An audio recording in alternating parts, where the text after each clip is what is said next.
저희는 더불어민주당 야당 후보 검증 TF 소속의 의원들입니다.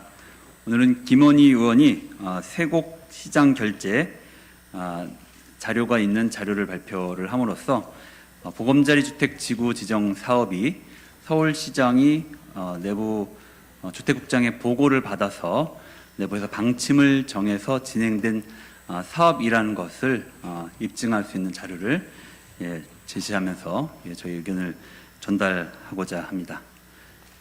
우리 기자회견문은 김원희 의원이 낭독하실 텐데요. 낭독하시기 전에 참석하신 의원들을 한 분씩 소개해 올리도록 하겠습니다.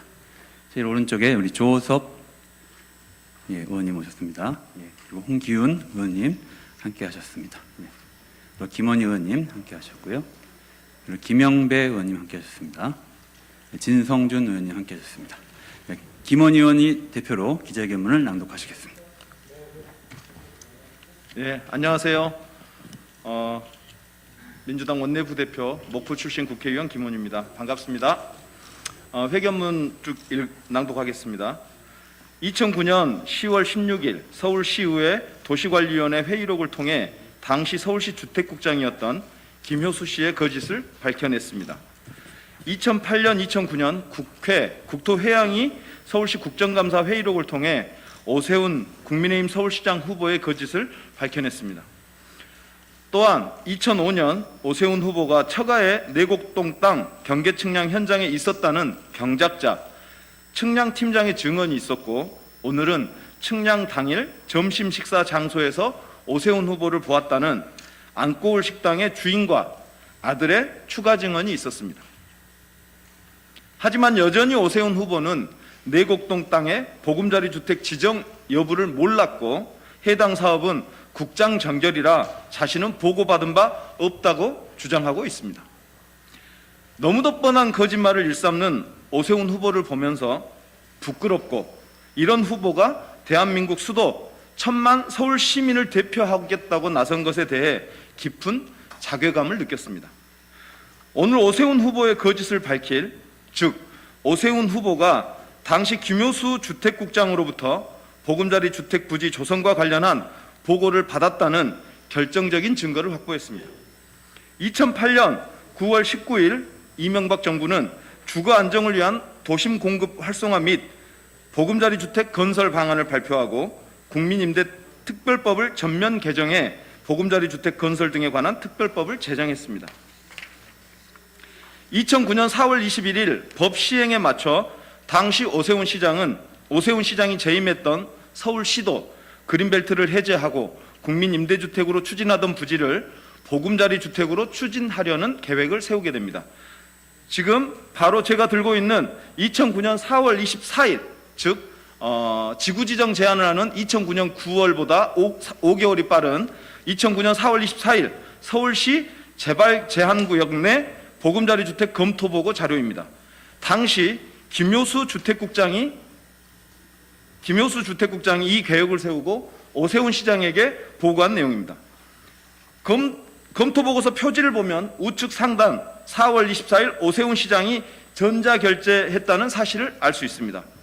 또 왼쪽 상단을 보면 서울특별시장 방침 제87호를 받은 것을 확인할 수 있습니다. 제187호 서울특별시장 방침 제187호를 받은 것을 확인할 수 있습니다. 이는 시장 결재를 받았고 시장 방침에 따라 결재된 내용을 집행할 것을 지시했다는 의미입니다. 보금자리 주택 부지 검토 보고에 따르면 국장 정결이라 몰랐다는 오세훈 후보의 주장과는 다르게 당시 김효수 주택국장으로부터 보금자리 주택 사업을 세세하게 보고받은 것을 확인할 수 있습니다. 보고서에는 보금자리 주택의 추진 배경, 추진 방향, 면적, 부지 현황, 국토해양부 협의사항, 그리고 추진 일정이 상세히 나와 있습니다. 보고 내용에는 보금자리 주택 건설을 위해 DB, 즉 그린벨트 해제에 따른 광역도시계획의 변경이 추진됨에 따라 우리시 주택정책 실현을 위한 보금자리 주택 부지 대상 후보지를 선정하여 국토부와 협의하고자 이 보고를 썼다고 명시하고 있습니다. 또한 추진 방향의 경우 다양한 주택 유형, 주택 정책의 실현 측면에서 보면 다양한 주택 유형, 즉 테라스, 타운하우스 중정형의 공급 실현이라고 명시하고 있습니다. 이는 2008년 국토위 서울시 국정감사에서 그린벨트 해제한 지역에는 테라스, 타운하우스 같은 저축령 주택이 들어가야 한다는 기본적인 원칙하에 국토부와 협의 과정을 거쳐 대응하겠다고 했던 오세훈 후보의 답변과 정확하게 일치하는 것을 알 수 있습니다. 이 보고서는 오세훈 시장이 김효수 주택국장으로부터 보고를 받고 결재한 것입니다. 결재한 후에 방침까지 세움으로써 국장이 보금자리 주택 사업을 추진할 수 있도록 허가한 것입니다. 그동안 보고받지 못했다는 오세훈 후보와 보고를 하지 않았다는 김효수 국장의 해명은 명백한 거짓으로 드러났습니다.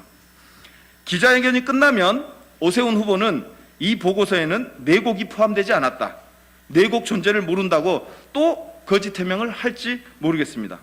하지만 지난 30일 김영배 의원의 보도자료에 따르면 2008년 시정 주요 일지 확인 결과 그의 1월 12일 주요 업무보고에서 당시 주택국장이 시장에게 핵심 성과 지표인 내곡 부지 개발 사업을 보고한 정황이 드러났습니다. 그렇다면 세곡 2는 국장 정결인데도 불구하고 시장이 결재를 했고 내곡은 결재를 하지 않았다는 겁니까? 다만 지금 결재한 내용이 드러나지 않았을 뿐입니다. 곧 찾을 수 있을 거라 생각합니다. 여기서 또한 우리는 내곡과 연관성 있는 자료를 하나 더 찾아냈습니다. 이거는 좀 다른데요. 서울 추모공원 건립 관련 보고서인데요. 서울 추모공원 건립 관련 보고서에서 당시 오세훈 시장이 내곡동 보금자리 주택을 보고받고 인지하고 있었다는 사실을 밝히는 자료를 찾아냈습니다. 이 자료는 2009년 6월 5일 서울 추모공원 건립 관련 지역 주민 인센티브 지원 방안 추진 계획 문서입니다. 이 문서에는 오세훈 시장의 전자결재와 그리고 서울시장, 똑같이 서울시장 방침 제269호임을 확인할 수 있습니다. 여기서 주목할 내용은 서울 추모공원 조성을 반대하고 있는 현지인들의 협조를 끌어내기 위해 인센티브를 주는 협의가 있었다는 겁니다. 즉, 이 서울 추모공원이요, 사실은 화장장이거든요. 그래서 서초구 이쪽 원지동 주민들이 절대적으로 반대하는 그런 지역이었기 때문에 이 주민들을 설득하기 위해서 인센티브를 주는 내용의 협의가 있었던 겁니다. 그 인센티브 내용 중에 내곡 임대주택 부지를 활용하는 내용이 포함되어 있었습니다. 저희가 입수한 서울 추모공원 백서에 따르면 2009년 3월 17일 서울시 복지국장실에서 주민협의대안 관련 긴급회의가 열렸습니다. 이 회의에서 세원 윗마을 거주주택 18호는 매입을 원칙으로 하고 부득이한 경우 채비지와 교환하거나 내곡동 국민임대주택 예정지구 조성용지와 상호 교환할 것을 검토하는 그런 내용이 나옵니다. 2009년 6월 5일 이 인센티브 방안에 대해 오세훈 시장은 결재를 해줍니다. 오세훈 시장의 결재를 받은 후 실무부서는 서울 추모공원 건립을 위해 세원마을 18가구 매입, 내곡동 국민임대주택 지구 조성 용지와 상호 교환하는 등의 매입 방법을 다각적으로 추진했습니다. 또한 5번째 인센티브 내용을 보면 여기가 5번째인데요. 청계산길 도로 확장에 내곡 임대주택단지 예정지구 개발사업, 청계로와 연결된 종합의료시설의 주 진출입로와 연계 추진할 것을 지시하고 있습니다. 첫 번째와 5번째 인센티브를 통해 이미 오세훈 후보는 2009년 8월 보금자리 주택 지구지정 제한 전에 이미 내곡동 국민임대주택 부지의 존재를 명확히 알고 있었음을 확인할 수 있습니다. 이처럼 오세훈 후보는 보금자리 주택부지 검토 보고, 서울 추모공원 지역주민 인센티브 지원 방안 추진 계획 등을 보고받고 결재하는 과정에서 내곡지구의 존재를 알고 있었습니다. 오세훈 후보가 한 번도 내곡동에 대해 보고받지 못했다는 주장은 명백한 거짓임이 드러났습니다. 오세훈 후보가 왜 이토록 뻔한 거짓말에 집착하는지 의문입니다. 무언가를 감추고 싶은 비밀이 있다고 의심할 수밖에 없습니다. 이처럼 거짓과 무책임으로 일관하는 후보에게 대한민국 수도 1000만 서울 시민의 대표 자리를 맡길 수는 없습니다. 오세훈 후보는 국민들께 내곡동에 대한 거짓 해명을 당장 멈추고 자신의 공언대로 후보를 즉각 사퇴하시기 바랍니다. 21년 4월 2일 더불어민주당 서울시장 보궐선거 야당 후보 검증 TF 일동. 감사합니다.